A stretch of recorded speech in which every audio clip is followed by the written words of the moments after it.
Moja kati ya jarida la habari kutoka East Africa ambalo limekuwa likieleza taarifa tofauti za mastaa kutoka ndani na nje ya mipaka Tanzania. Sasa hivi limeweza kutoa takwimu ya wanamuziki, maproducer, waigizaji lakini pia wachekeshaji ambao wako na uwezo mkubwa sana katika kuzungumza kimombo. Hapa nikiwa nazungumza lugha ya Kiingereza. Sasa kuna baadhi ya watu ambao wengi wameonekana wakiwa na mijadala mingi sana kulingana na hii list ambayo imeweza kutolewa ya wasanii lakini pia waigizaji, wachekeshaji lakini pia maproducer ambao wako na uwezo mkubwa sana katika swala zima la kuzungumza Kiingereza. Sasa hapa iko listi ya wasanii ambao wao wanaonekana wakiwa wana uwezo mzuri wa kuzungumza lugha ya Kiingereza. Sasa msanii wa kwanza anafahamika kwa jina la TID ambaye amekuwa akifanya vizuri kabisa katika mahojiano tofauti kwa hapa nchini Tanzania, lakini pia hata ambapo anatoka katika boundaries, mipaka ya Tanzania. Lakini pia msanii mwingine ni Q Chief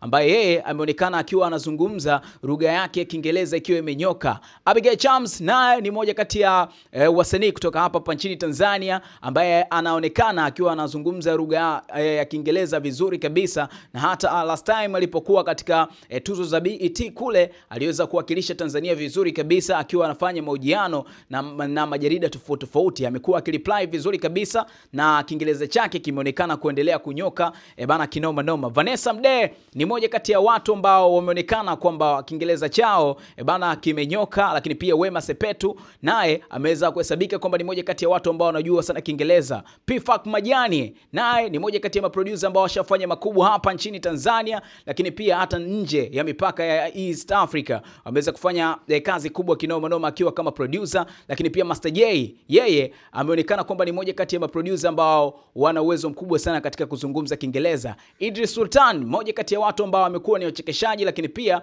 wamekuwa ni waigizaji kutoka hapa nchini Tanzania, naye ameweza kuingizwa katika watu ambao wanajua sana Kiingereza kwa hapa nchini Tanzania.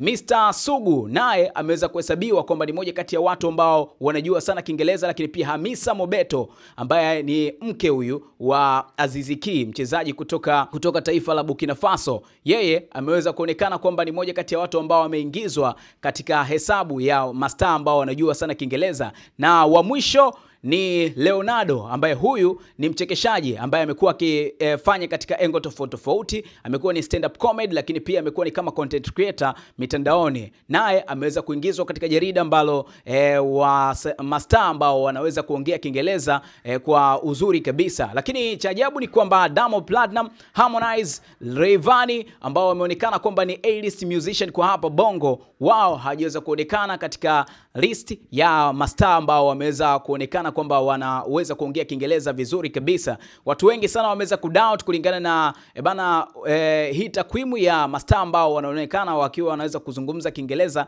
vizuri kabisa. Ni upi mtazamo wako kwa mdau wa burudani kutoka kipande chochote ambacho upo right now?